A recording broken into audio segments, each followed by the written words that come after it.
Dios los bendiga a todos, hermanos. Me hace muy feliz poder estar aquí. Estamos estudiando el libro de Hebreos, ¿cierto? Y hoy voy a hacer algo diferente. Hoy voy a hacer un poquito más, no tanto predicación, sino enseñanza, ¿cierto que sí? Y sé que el miércoles pasado les dieron una pequeña introducción acerca del libro de Hebreos y quiero empezar por ahí. El libro de Hebreos, los estudiosos dicen que lo escribieron cristianos de segunda generación, o sea, que no fue escrito directamente por un apóstol, sino que fue escrito ni por alguien que fue testigo ocular de Jesucristo, sino que fue escrito por los discípulos de ellos. Se le atribuyen a varias personas, como entre Bernabé, Lucas, creo que Clemente de Roma, ahí está. Y es un libro que tampoco se conoce muy bien en qué periodo de la historia se ha escrito, ni quiénes fueron los destinatarios específicos de esta carta. Pero por lo que dice este libro, se cree que fue más o menos en el año 64 y 67 después de Cristo. ¿Por qué? Porque en el capítulo 13, si no estoy mal, mencionan que Timoteo había salido de la cárcel. Pero cuando estudiamos la Biblia antes, cada vez que se menciona a Timoteo, siempre está junto al apóstol Pablo. Por lo que se cree que fue después de la muerte de Pablo que se escribió esta carta. ¿Amén? Entonces, ese es un poquito el contexto histórico acerca de la carta. ¿Qué más le puedo contar? Se estaba dando un tiempo muy fuerte de persecución durante este periodo de la historia. Si no estoy mal, el emperador de la época era Nerón, y estaba persiguiendo fuertemente a los cristianos porque este emperador lo que hizo fue que lanzó un edicto que el emperador de Roma debía ser adorado como Dios mismo. Pero ustedes saben que los cristianos, el único Dios que adoramos, ¿quién se supone que es? Jesucristo, Dios, amén. Y esto generó una persecución fuerte hacia los cristianos porque se habían negado a la adoración al emperador. Pero también resulta otra cosa, que ¿por qué se escribe también a los hebreos? Porque resulta que el contexto de la sinagoga para los romanos era aprobado. O sea que si usted era judío, si usted practicaba la religión judía, usted podía practicar su religión sin problema. Amén. Entonces lo que se ve es que había muchos cristianos que estaban regresando de cierta forma al judaísmo. Amén.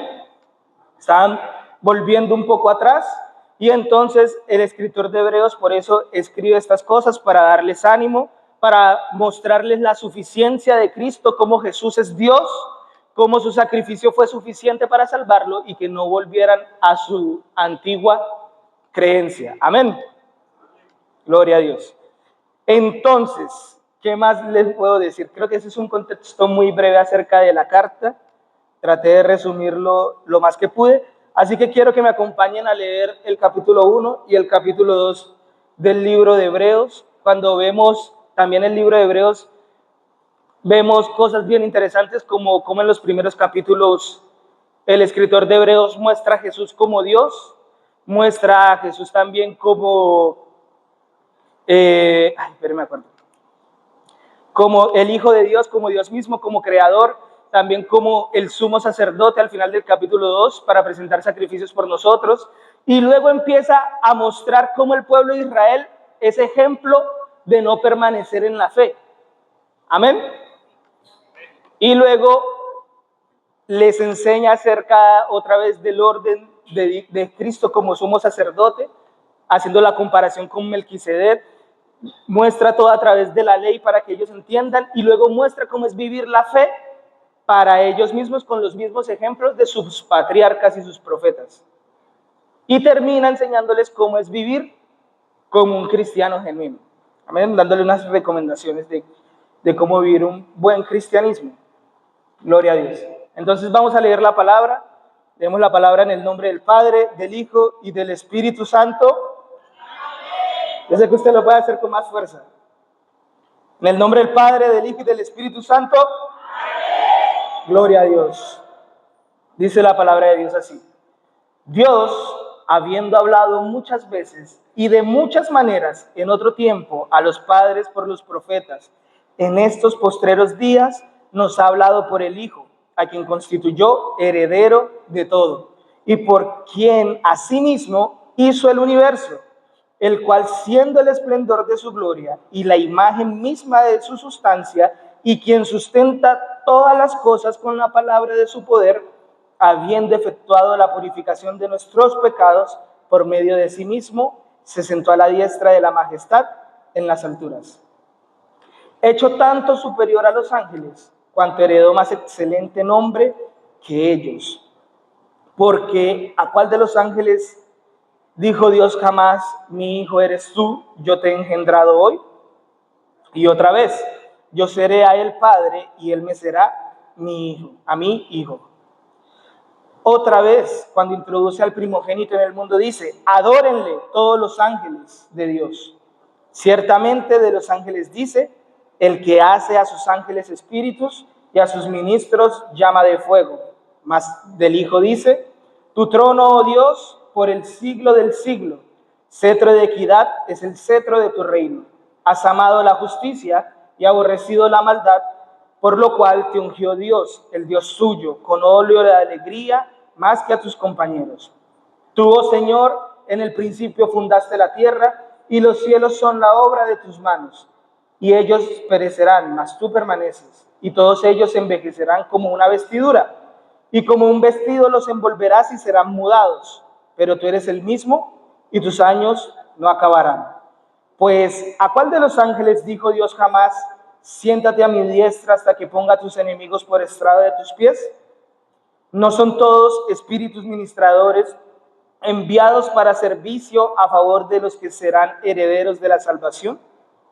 Por tanto, es necesario que con más diligencia atendamos a las cosas que hemos oído, no sea que nos deslicemos, porque si la palabra dicha por medio de los ángeles fue firme, y toda transgresión y desobediencia recibió su justa retribución, ¿cómo escaparemos nosotros si descuidamos una salvación tan grande, la cual, habiendo sido anunciada primeramente por el Señor, nos fue confirmada por los que oyeron, testificando Dios juntamente con ellos, con señales y prodigios y diversos milagros y repartimientos del Espíritu según su voluntad? Porque no sujetó a los ángeles el mundo venidero, acerca del cual estamos hablando, pero alguien testificó en cierto lugar diciendo, ¿quién es el hombre para que te acuerdes de él? ¿O el hijo del hombre para que le visites? Le hiciste un poco menor que los ángeles, le coronaste de gloria y de honra, y le pusiste sobre las obras de tus manos. Todo lo sujetaste bajo sus pies. Porque en cuanto le sujetó todas las cosas, nada dejó que no sea sujeto a él. Pero todavía no vemos que todas las cosas le sean sujetas. Pero vemos a aquel que fue hecho un poco menor que los ángeles, a Jesús, coronado de gloria y de honra a causa del padecimiento de la muerte, para que por la gracia de Dios gustase la muerte por todos, porque convenía a aquel cuya causa son todas las cosas, y por quien todas las cosas subsisten, que habiendo de llevar muchos hijos a la gloria, perfeccionase por aflicciones al autor de la salvación de ellos. Porque el que santifica y los que son santificados de uno son todos, por lo cual no se avergüenza de llamarlos hermanos, diciendo, anunciaré a mis hermanos tu nombre en medio de la congregación, te alabaré, y otra vez yo confirmaré en él, y de nuevo, he aquí yo y los hijos que Dios me dio.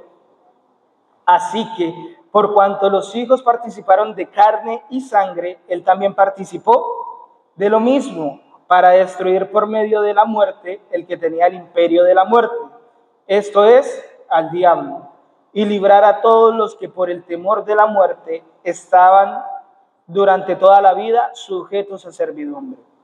Porque ciertamente no socorrió a los ángeles, sino socorrió a la descendencia de Abraham. por lo cual debía ser en todo semejante a sus hermanos, para venir a ser misericordioso y fiel, sumo sacerdote en lo que a Dios se refiere, para expiar los pecados del pueblo, pues en cuanto él mismo padeció siendo tentado, es poderoso para socorrer a los tentados. Amén. Gloria a Dios. Hermano, mire que estos dos capítulos tienen una carga teológica y doctrinal muy grande para los cristianos. Lo primero que podemos ver que está interesado en comunicar el escritor de Hebreos es la deidad de Cristo. Amén. Lo primero que le está intentando comunicar es decir, Jesucristo, el que andó con nosotros, Él es Dios. Amén. Amén. Y estas son cosas que nosotros debemos estar, se me olvidó la palabra que me dijo, persuadidos, que debemos estar convencidos. Todo cristiano debe estar convencido que Jesús es Dios. Amén. Eso, si usted no cree eso, hermano, usted ya está mal. Ya usted es como testigo de Jehová o algo así, que ellos son los que creen que Jesús no era Dios. Amén. Gloria a Dios. Otra cosa que podemos ver también, aunque eso no lo voy a tocar tanto hoy, es no la Trinidad exactamente, pero sí vemos como la diferenciación de personas que hay en Dios. Porque Dios constituye al Hijo y lo pone por heredero de todas las cosas. Amén. Cuando usted lo lee, va a darse cuenta que hay una diferenciación entre el Padre y el Hijo. O sea que ya usted ahí ve una pluralidad también. Amén. Y para empezar con la deidad de Dios, empezamos con el versículo 2 que dice, en esos postreros días, Dios ha hablado por el Hijo, a quien constituyó heredero de todo y por quien asimismo hizo el universo. Y miren lo interesante que viene acá, el cual siendo el resplandor de su gloria y la imagen ¿de qué? La imagen misma de su sustancia y quien sustenta todas las cosas. O sea que lo que Dios es reflejado ¿en quién? En Cristo. Y no es que solo sea un reflejo, es que Él mismo es. O sea, lo que es Dios en sustancia se ve ¿en quién? En Cristo. O sea que el escritor de Hebreos está diciendo, mis hermanos, Jesucristo es Dios. Amén. Porque precisamente eso era lo que los judíos no querían aceptar, que Jesucristo era Dios, que era el Hijo del Hombre, era el Salvador del mundo. Amén. Entonces, pero aquí pueden surgir preguntas, porque dicen, es que Jesús nunca afirmó él mismo decir, yo soy Dios. ¿Cierto que sí? En el Evangelio no hay una cita directa en el que Jesucristo diga, yo soy el Hijo de Dios. ¿O sí?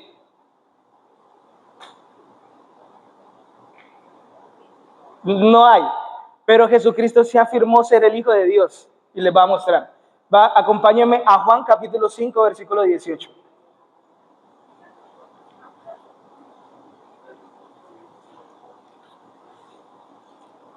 Si me demoro, me disculpan porque estoy utilizando otra Biblia que no es la mía y todavía tiene las hojas pegadas.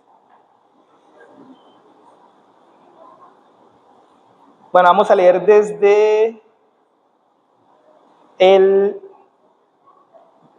16 mejor. ¿Qué estaba aconteciendo en este pasaje de la Biblia? Jesús acaba de sanar un paralítico cerca al lago de Betesda. Betesda, ¿sí? Betesda. Y lo hizo en día de reposo. Y los fariseos se enojaron porque la ley decía que no podían hacer ningún trabajo en el día de reposo y Jesús le dijo al paralítico, levántate, coge tu lecho y vete. ¿Cierto que sí?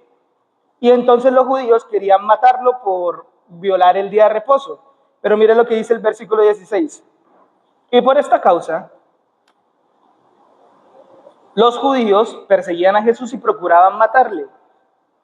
Y Jesús les respondió, mi Padre hasta ahora trabaja y yo trabajo.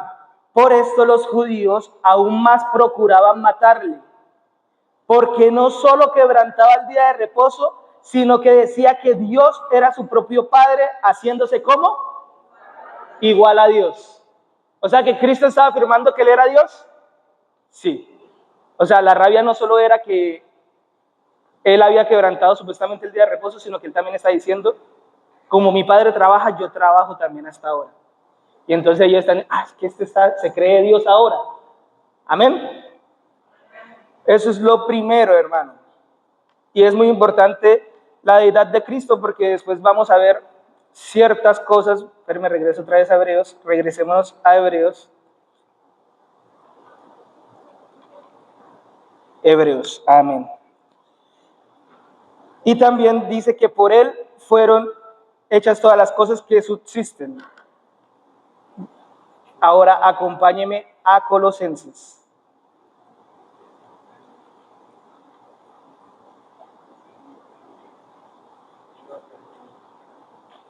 Y mira, hermanos, que cuando usted estudia un poco de la historia de la iglesia, uno de los afanes más grandes de los padres de la iglesia fue dejar claro que Jesucristo era Dios. Eso fue una de las luchas más grandes que tuvieron los padres de la iglesia. Es más, se hicieron muchos concilios, se hicieron credos para atacar precisamente a los que no creían que Jesucristo era el mismo Dios. Amén. Mire lo que dice Colosenses capítulo 1 del versículo 15 al 17. Dice, Él es la imagen del Dios invisible, el primogénito de toda creación, porque en Él fueron creadas todas las cosas que hay en los cielos y en la tierra, sean visibles e invisibles, sean tronos, sean dominios, sean principados, sean potestades, todo fue creado por medio de Él y para Él, y Él es antes de todas las cosas, y todas las cosas en Él subsisten. Y cuando vamos a la ley, ¿qué dice? En el principio creó Dios los cielos y la tierra. Amén. Pero el apóstol Pablo estaba diciendo, y todo fue creado por Él. ¿Por quién? Por Cristo. Y por Él subsisten las cosas y se mantienen hasta el día de hoy. Y por allá Jesús en Lucas capítulo 12, si no estoy mal, le dijo, ustedes no ven las aves del cielo que Dios las sustenta, y los lirios del campo que no hilan ni trabajan, y ni Salomón con toda su sabiduría y riqueza no se pudo vestir como uno de ellos. O sea, estaba hablando de cómo Dios sustenta la naturaleza, y Él mismo era el que la sustentaba. Amén. ¿O no recuerdan cuando Jesús se paró enfrente de una higuera que parecía que ya era tiempo de dar fruto? Y cuando Él la maldijo, ¿qué pasó con la higuera? Inmediatamente se secó, porque por Él también subsisten todas las cosas. O cuando habló a Lázaro y le dijo, Lázaro, levántate y sal. Él también le dio vida a Lázaro, o al hijo de la viuda de Naín, o a la hija de Jairo. Porque todas las cosas por Él subsisten. Amén. Y fueron creadas por medio de Él. Entonces, cuando estudiamos todas las cartas y le prestamos atención al detalle y a la idea que querían comunicar los apóstoles y los escritores, nos podemos tener más certeza de que Cristo era el Dios mismo estando en la tierra. Amén. Porque es más, si Cristo no hubiese sido Dios mismo, su sacrificio también hubiese sido inválido. Amén. Porque la Biblia dice que todos los hombres, ¿qué? Pecaron. Todos hicieron inútiles a una. No hay quien busque a Dios ni quien haga lo bueno. Y la Biblia, la ley, siempre enseñaba que el sacrificio debía ser ¿cómo? Perfecto. Amén. ¿Y dónde está la perfección, hermano? En Dios. O sea que Dios mismo tenía que bajar a hacer y a cumplir el sacrificio que Él mismo había demandado. Tremendo como es Dios. Amén. Él dijo, si yo les doy la oportunidad de que ellos sean los que se tengan que salvar, no se salvan. Me toca a mí mismo ir y salvarlos. Amén. Y ahí vemos la gracia de Dios. Y que en Cristo hayan sido creadas todas las cosas y todas las cosas por Él subsistan, también es una característica muy importante para que por la muerte de uno todos hayan sido salvos. Amén. Como asimismo, como todos provenimos de Adán, por el pecado de Adán, de ahí para allá la humanidad quedó condenada al pecado y a la muerte. Por aquel que creó todas las cosas y por quien subsisten todas las cosas, por su muerte, por su resurrección y por su ascensión, es que hoy Cristo ha redimido no solo a nosotros, sino también redimió su creación. Amén. Y cuando usted ve el milenio, usted va a ver cómo Dios va a restablecer su orden y su creación al diseño original que Él había pensado. Amén.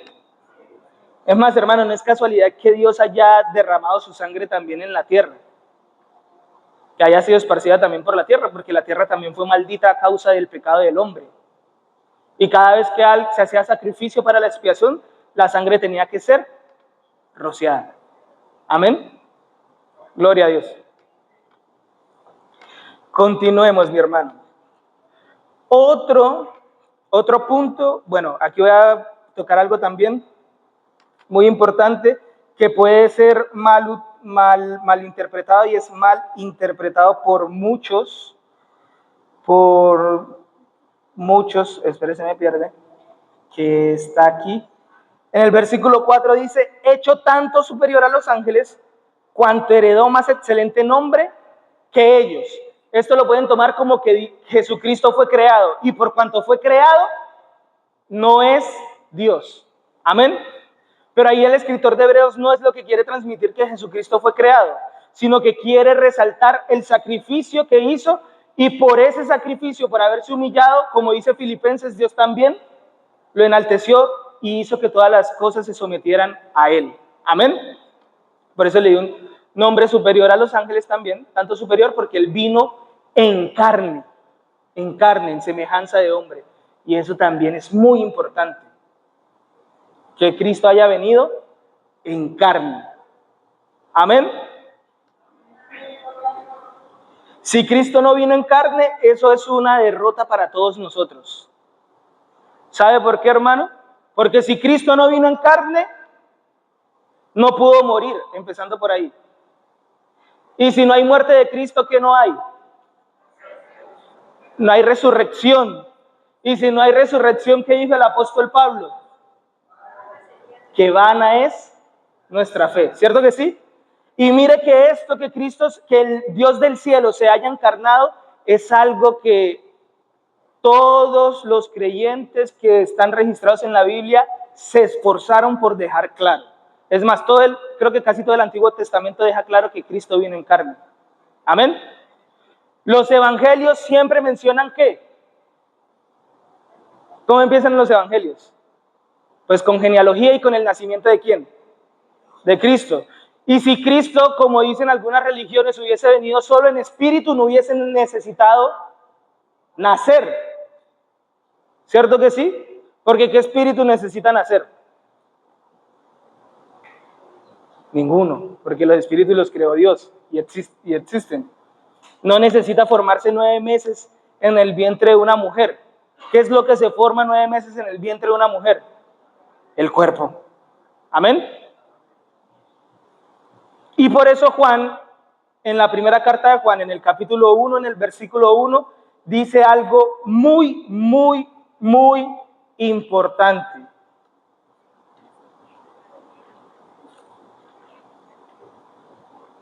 Muy importante. Y a mí me gusta mucho cómo Juan escribe, porque él siempre deja la divinidad de Cristo y su encarnación clarita. Y siempre cuando empieza la carta. Dice lo siguiente, primera de Juan, capítulo 1, versículo 1. Lo que era desde el principio, lo que hemos oído, lo que hemos visto con nuestros ojos, lo que hemos contemplado y lo que hemos, ¿qué? Palpado. Y usted solo palpa lo que tiene cuerpo físico. Amén. Usted puede escuchar el viento, puede ver la luz, pero no puede palparla, porque necesita un cuerpo físico para poder tocarla, ¿cierto? tocante al verbo de vida, porque la vida fue manifestada y la hemos visto y testificado, y os anunciamos la vida eterna, la cual estaba con el Padre y se nos manifestó. Lo que hemos oído, lo que hemos visto y oído, eso os anunciamos para que también vosotros tengáis comunión con nosotros, y nuestra comunión verdaderamente es con el Padre y con el Hijo Jesucristo. Estas cosas os escribimos para que vuestro gozo sea cumplido. Hermano, y la encarnación de Cristo es demasiado importante, porque si Cristo no se encarnó, de ahí para allá hay un montón de doctrinas que quedan tiradas por el piso. Amén. Porque si Cristo no se encarnó, no murió. Y si Cristo no murió, no resucitó. Y la promesa que nosotros tenemos es que cuando Él venga, nosotros vamos a resucitar los que hayamos muerto, para ser llevados con Él.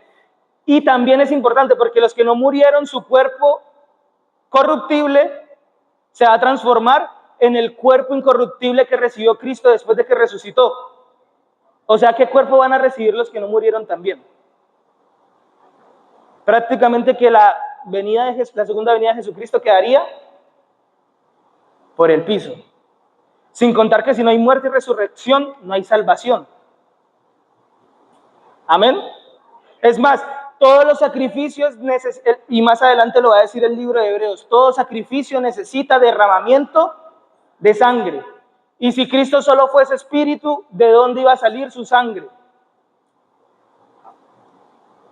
Los espíritus no tienen sangre, hermano. Amén.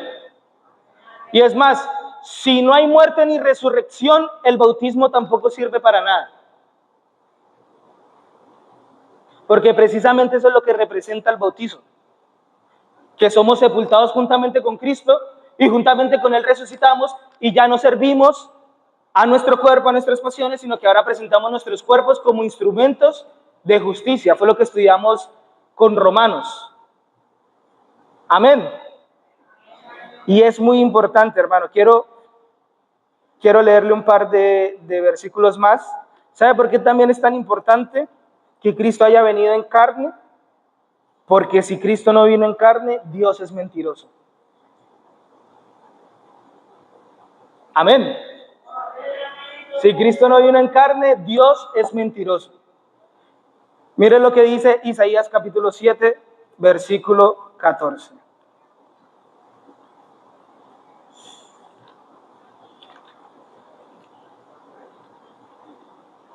Gloria a Dios.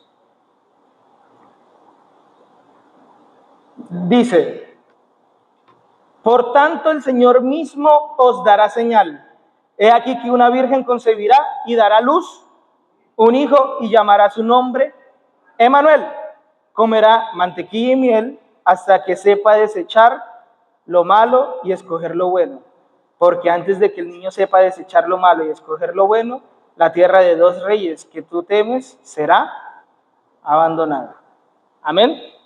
Y está dando características que se hacen con un cuerpo físico. Amén. Nacimiento, nace un cuerpo. Y luego dice, come. Y los espíritus no comen. Amén. Y eso es una promesa que Dios está dando para la manifestación del Mesías. Entonces, si no viene un Mesías en carne, Dios es mentiroso. Amén. Ahora vamos a Isaías 53.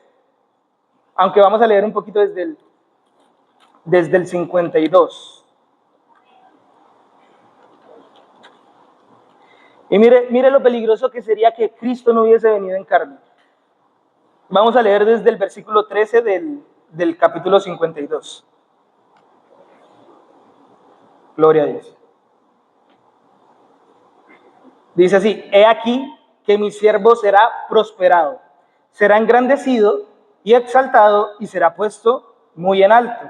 Como se asombraron de ti muchos, de la manera que fue desfigurado de los hombres su parecer. Alto ahí. ¿Podemos desfigurar a los espíritus?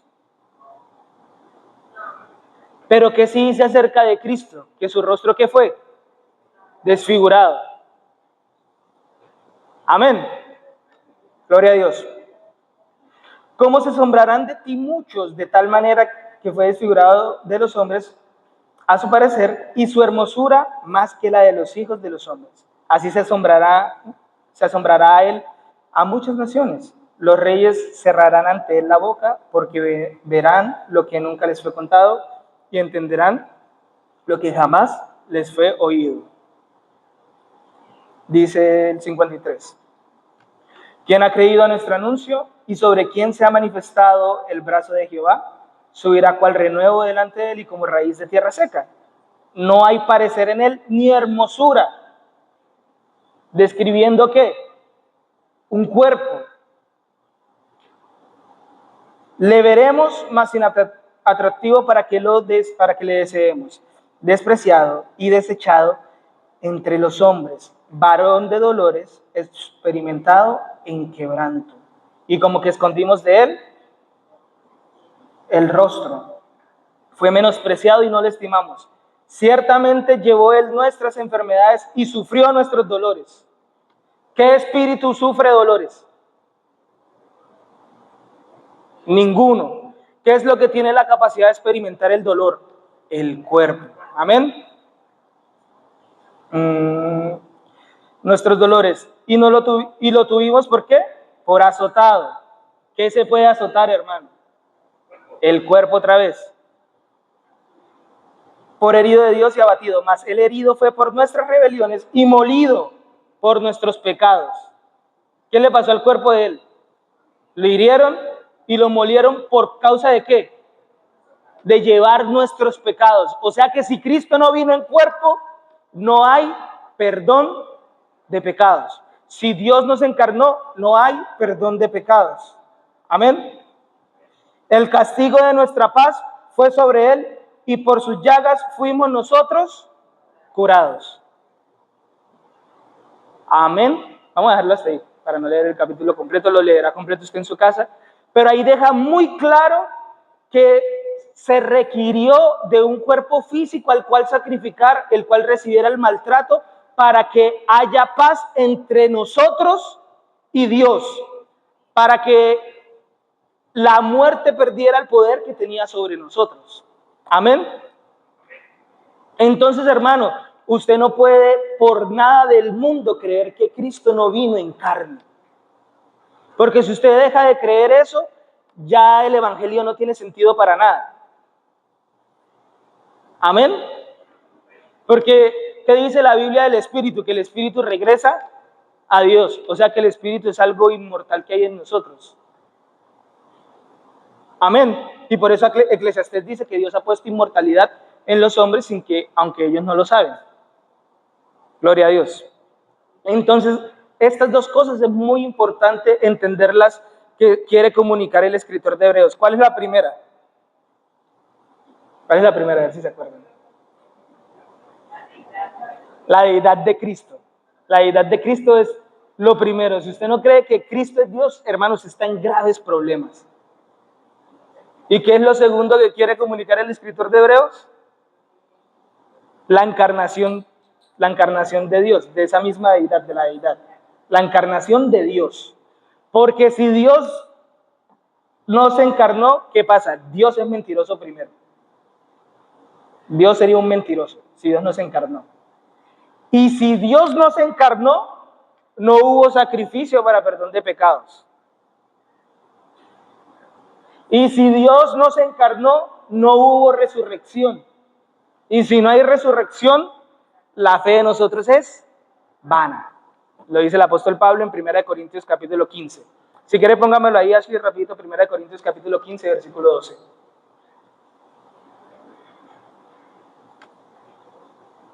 Dice, pero si se predica de Cristo que resucitó de los muertos, ¿cómo dicen alguno entre vosotros que no hay resurrección de los muertos? Siguiente, por favor. Hasta el 16. Porque si no hay resurrección de los muertos, tampoco Cristo resucitó. Y si Cristo no resucitó, vana entonces es nuestra predicación, vana es también vuestra fe. Y somos hallados falsos testigos de Dios, porque hemos testificado de Dios que Él resucitó a Cristo, al cual no resucitó, Y si en verdad los muertos no resucitan, ¿por qué si los muertos no resucitan? Porque si los muertos no resucitan, tampoco Cristo resucitó. Amén. Y para resucitar, uno tiene que tener un cuerpo que muera. Amén. Entonces ahí ya no estaríamos siendo solo testigos falsos, sino que Dios también estaría siendo mentiroso. Y si Dios es mentiroso, tampoco es Dios. Amén. Precisamente José, no me acuerdo cuándo fue que lo dijo. No sé si fue el lunes o el martes. Dijo que hoy, que una de las características de Dios es que era santo. Amén. Una de las más importantes, si que era santo. Y entonces, ¿algo santo puede mentir? Entonces, si Dios miente, Dios no sería Dios. Amén.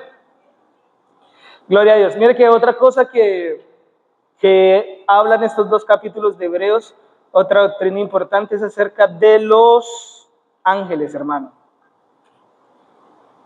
¿Sí se dieron cuenta que habla de los ángeles? Y habla de los ángeles como servidores acerca de los que han de heredar la salvación. Amén. O sea que los ángeles están al servicio también de ¿quién? De nosotros, de la iglesia, de los que somos salvos, ¿cierto que sí? Claramente eso tiene hasta sentido porque si nosotros no estamos peleando, si estamos peleando guerras espirituales, y más adelante también dice que los hombres son hechos menores que los ángeles, inferiores que los ángeles. ¿Cómo usted le va a ganar a un ángel? ¿Cómo usted pelea solo? ¿Cierto que sí? O sea que Dios también envía ángeles con su iglesia para luchar. Es más, cuando Daniel estaba orando en el río para que le respondieran qué estaba pasando en el cielo, una pelea ahí de ángeles de Satanás, que se fueron con Satanás, y los ángeles de Dios. Y es más, cuando clamaba el siervo de Dios, bajaba el ángel para traer la respuesta de Dios. O sea que los ángeles también están al servicio de los creyentes, los que han de ser salvos. Y mire que son muchas doctrinas que pasamos por alto por leer deprisa. Por leer deprisa. Y al final del capítulo 2,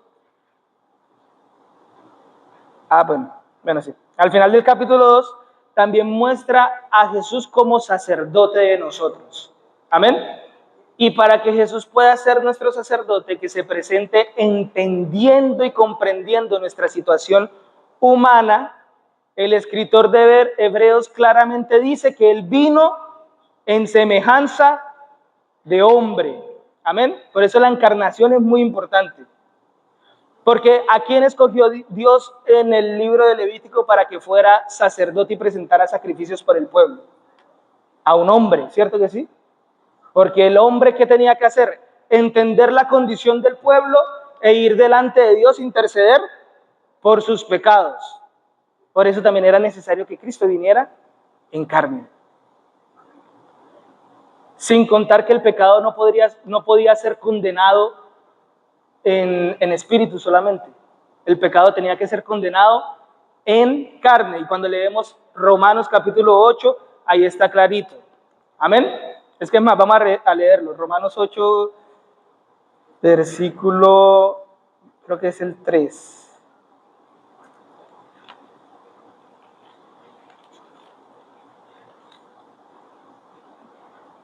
Amén. Versículo 3. Porque lo que era imposible para la ley, por cuanto era débil por la carne, Dios enviando a su Hijo en semejanza de carne de pecado, y a causa del pecado condenó al pecado en la carne, ¿para que qué? Para que la justicia de la ley se cumpliese en nosotros, que no andamos conforme a la carne, sino conforme al Espíritu. ¿Sí se dan cuenta de la importancia de la encarnación de Dios? Es que sin encarnación no hay salvación. Amén. Y creo que eso son cosas que tal vez no tocamos tanto en la iglesia, de especificar lo importante que son estas doctrinas. Son doctrinas muy importantes para nosotros. Cristo es Dios y Cristo vino en carne. Y son muy fundamentales para su fe. ¿Sí sabían que eso era importante para la fe? ¿O en temas de salvación? Y a veces por esa falta de conocimiento nos cogen, mire, y nos dan vueltas. O viene y nos habla una persona aquí, una persona allá, y uno dice, oiga, eso tiene como sentido. Y mire que los testigos de Jehová son buenos para envolver a la gente. Y ellos creen que Jesús solo fue un profeta, que no era Dios. Y yo no sé si son los gnósticos o qué, los que creen que Jesús no vino en cuerpo real, sino era como una proyección astral de Dios. En serio, hermano, eso existe. Y eso lo predican. Y eso era con lo que estaban peleando los cristianos de esa época. Por sentar las bases de la doctrina. Y nosotros estamos despreciando eso que es tan importante para nosotros. Gloria a Dios. Entonces, hermanos, es que es muy importante que tengamos claro estas dos cosas. Sin contar, hermanos, que no quise tocar ese tema porque se necesita mucho tiempo y es extenso de hablar. Porque cuando vemos el discurso del escritor de Hebreos, cuando habla en temas de salvación, él empieza desde el capítulo 2 diciendo lo importante que no es descuidar la salvación que hemos adquirido por medio del sacrificio de Cristo. Amén. Les dice, ¿cómo vamos a escapar si descuidamos esta salvación tan grande que tenemos? Y luego empieza a decir, porque si la palabra que fue dada por los ángeles, voy a leerlo textualmente,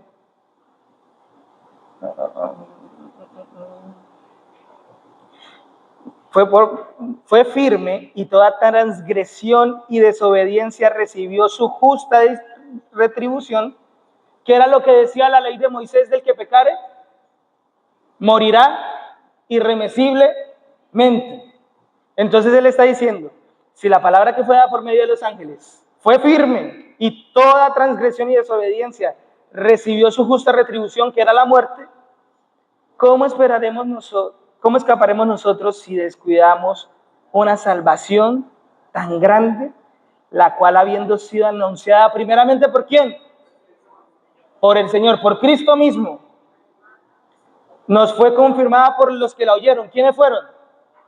Los apóstoles, testificando Dios juntamente con ellos, con señales y prodigios y diversos milagros y repartimientos del Espíritu Santo, según su voluntad.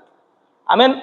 O sea que desde el principio el escritor de Hebreos ya estaba planteando que había gente que podía abandonar esta salvación que se había adquirido por gracia, claramente, porque aquí no estamos diciendo que nosotros nos ganamos la salvación.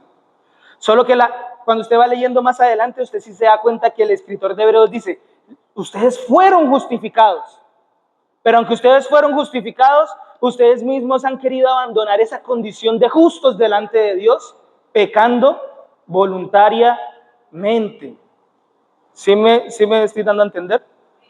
Y es más, cuando usted lee el discurso de todo el escritor de Hebreos, él empieza a hablar de las promesas que recibió el pueblo de Israel, de estar en la tierra prometida y hallar reposo, pero desde un punto de vista en lo eterno. Amén. O sea, él no está diciendo que los israelitas no entraron al reposo en la tierra de Canaán.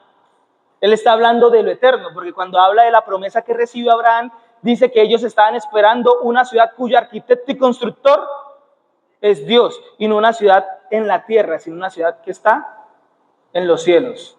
Amén. Entonces, nos damos cuenta constantemente en el discurso, por lo menos en el capítulo 3 y 4, vemos el ejemplo de Israel, cómo descuidan su salvación y no entran al reposo.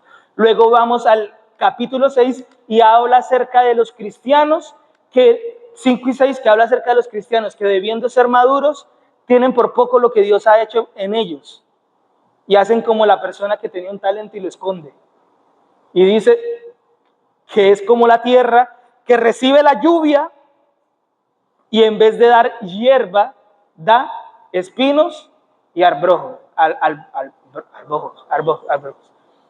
¿Y qué va a pasar con esa tierra? Que va a ser maldita y quemada. Que es igual que lo que va a pasar con los que no se salvan. Amén. Y sin contar que ya por allá en el capítulo 10 habla de los que deciden pecar deliberadamente. En el capítulo 6 dice que ya no queda más esperanza ni sacrificio para ellos, para los que no maduran. Amén. Que no queda más sacrificio por ellos. Que no pueden volver a crucificar a Cristo porque ellos no se les dio la gana de avanzar en el evangelio y se quedaron estancados. Y el que no da fruto, mi hermano, mire, va cortado una vez. Y en el capítulo 10 habla aquellos que deciden voluntariamente, porque eso también lo tenemos que dejar claro. No todo el pecado que usted hace es por influencia demoníaca, ni que se me metió el diablo, ni nada. Sino porque nosotros voluntariamente tenemos en poco la salvación tan grande que nos ha dado Cristo, tenemos en poco que el Dios del cielo se haya vuelto carne y haya decidido padecer por todos nuestros pecados y maldades. Amén. Y dice para ellos que esos son personas que han tenido por inmunda la sangre que ha servido para la limpieza de sus pecados y que han hecho afrenta contra el Espíritu de gracia. Y cuando yo leo afrenta contra el Espíritu de gracia, se me da como que es parecido a la blasfemia del Espíritu, contra el Espíritu. Porque usted atenta directamente contra el Espíritu Santo. Y si usted atenta directamente contra el Espíritu Santo, ya no hay esperanza para usted, porque precisamente eso es lo que es el sello que asegura su salvación. Amén. Entonces, cuando estaba leyendo esos dos capítulos y cuando he leído el libro de Hebreos, ahorita que terminamos de estudiar el libro de Romanos, nos podemos dar cuenta cómo todo está tan estrechamente relacionado, mi hermano. Está muy relacionado. Ya voy a terminarlo. Lo intenté hacer exacto. Van a ser las 9. Entonces, hermano, mire, quiero que usted se vaya con estas dos cosas claras. Cristo es Dios. Cristo es Dios. Eso es importantísimo. Y Cristo vino en carne. O sea, eso quiere decir que el mismo Dios del cielo se metió en un cuerpo de humano y bajó a la tierra. Amén. Y esas dos cosas son importantes para todo el evangelio. Por favor, valore ese conocimiento, hermano. Por eso, si nosotros no valoramos que el Dios del cielo se haya metido en este cuerpo, imagínese usted tener la capacidad de hacer todas las cosas. De tener la capacidad de que usted hablaba y decía que se hagan los cielos, y los cielos se hacían. Que se haga la luz, y la luz se hacía. Usted ser Dios y tener la capacidad de estar en todo lugar al mismo tiempo. Rebajarse a ser hombre. Rebajarse a que tenía a María que darle la comida. Rebajarse a que María lo tenía que limpiar. Siendo Él el Dios del cielo, el que creó todas las cosas.